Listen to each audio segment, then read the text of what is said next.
Hello learners, welcome to the channel. आज हम इस वीडियो में बात करते हैं पार्ट्स ऑफ स्पीच की। तो पार्ट्स ऑफ स्पीच में सबसे पहले मेरे सामने जो क्वेश्चन आता है वो है why do we need to learn them. तो एग्जाम्स जैसे कि बैंक, एसएससी, इससे इनमें हमसे डायरेक्ट क्वेश्चन पूछे जाते हैं position of parts of speech को लेकर। इस बात को मैं एग्जाम्पल से समझाता हूँ। जैसे बैंक में आए हुए क्वेश्चन है, his qualities include the ability to take right and quickly decisions on important policies. तो अगर मेरे पास बेसिक अंडरस्टैंडिंग होती पार्ट्स ऑफ स्पीच की तो ये क्वेश्चन मैं आसानी से कर लेता। जैसे ये टेक है, टेक एक वर्ब है और ट्रांजिटिव वर्ब है, उसका ऑब्जेक्ट है डिसीजंस जो कि एक नाउन है, और नाउन को मॉडिफाई करने का काम एडजेक्टिव का होता है। यहाँ पे हमें दे रखा है एडवर्ब जो कि गलत है, तो क्विकली की जगह क्विक आएगा।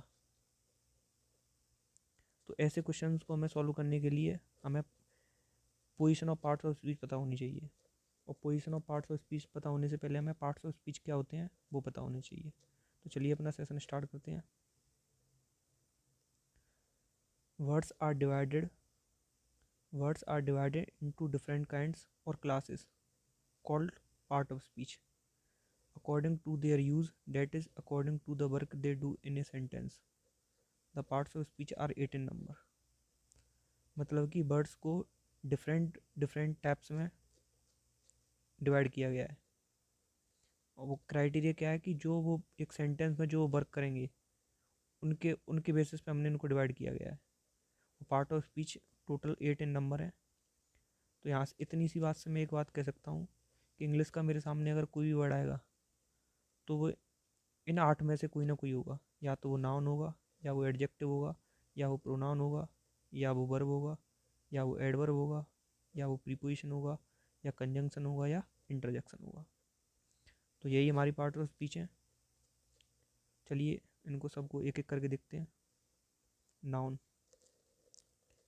A noun A noun is a word used as a name of a person, place or thing।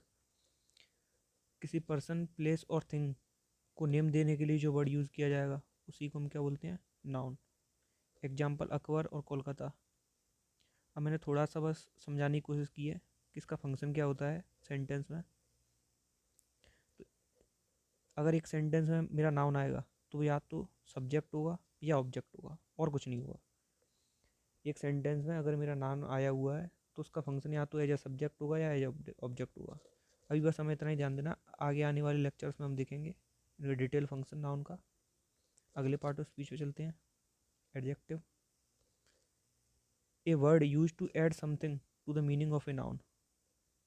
अब मुझे पता चल गया राम मेरा नाउन है, बॉय मेरा नाउन है। अब इनके बारे में अगर मुझे कुछ ऐड और करना है अपने सेंटेंस में, तो जो वर्ड इनके बारे में ऐड करेंगे सेंटेंस में उन्हीं वर्ड्स को हम क्या बोलेंगे? एडजेक्टिव। जैसे यहाँ पे बताया गया Ram is a brave boy, तो राम के बारे, राम की क्वालिटी बताई गई है, तो राम की क्वालिटी बताने वाले वर्ड्स क्या होंगे? एडजेक्टिव। तो ब्रेव क्या है मेरा? एडजेक्टिव। चलिए नेक्स्ट पार्ट ऑफ स्पीच चलते हैं। Pronoun. Pronoun is a word used instead of a noun. Noun की जगह पे जो वर्ड यूज़ किए जाएंगे या नाउन के रिपीटेशन के बचने के लिए जो हम वर्ड यूज़ करेंगे अपने सेंटेंस में उन्हें क्या बोलेंगे? प्रोनाउन। जैसे John is absent because he is ill. तो अब मुझे जॉन का दोबारा यूज़ ना करना पड़े इसलिए मैंने क्या यूज़ किया है? प्रोनाउन। तो जो वर्ड प्रोनाउन नाउन के रिपीटेशन के बचने के लिए यूज़ किए जाते हैं उन्हें हम प्रोनाउन बोलते हैं। नेक्स्ट पार्ट ऑफ स्पीच चलते हैं। Verb. A word use to express an action और स्टेट। एक्शन बताने के लिए और स्टेट बताने के लिए जो वर्ड यूज़ किए जाएंगे उन्हें हम वर्ब बोलते हैं। जैसे the girl wrote a letter to her cousin, तो लड़की ने क्या किया? एक लेटर लिखा, तो ये एक्शन है। तो उसको बताने के लिए जो वर्ड यूज़ किया गया रोट, वो क्या है? वर्ब।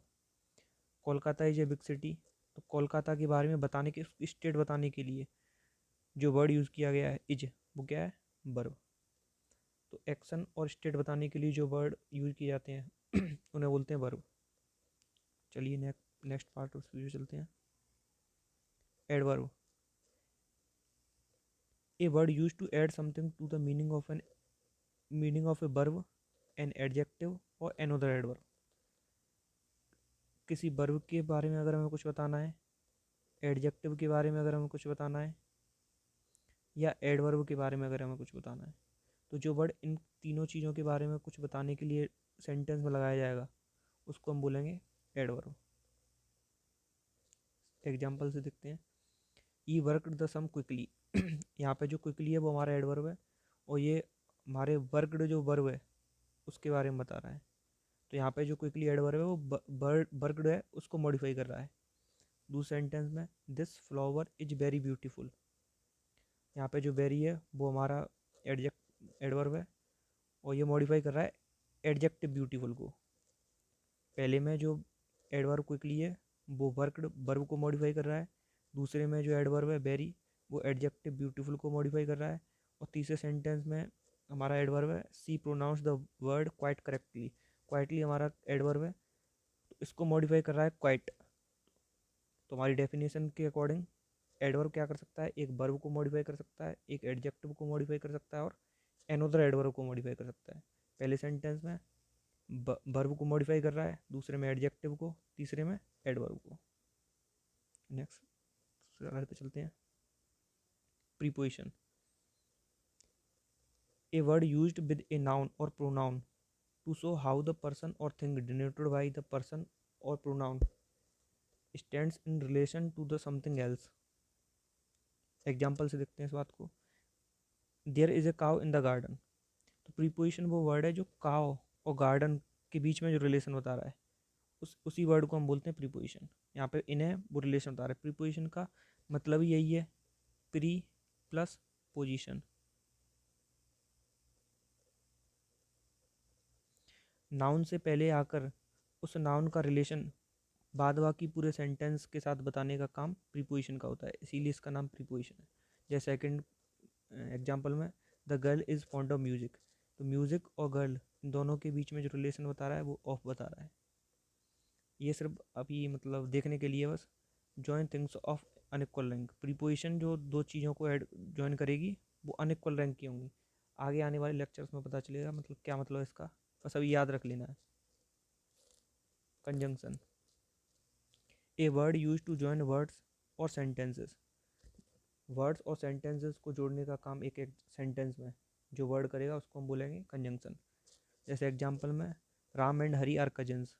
तो राम और हरी दो वर्ड हैं, दो नाउन है, उनको जोड़ने का जो काम किया है वो एंड कंजंक्शन ने किया है, तो एंड हमारा कंजंक्शन है। इसका भी वैसा भी थोड़ा फंक्शन देख लेते हैं। Function use to join things of equal rank.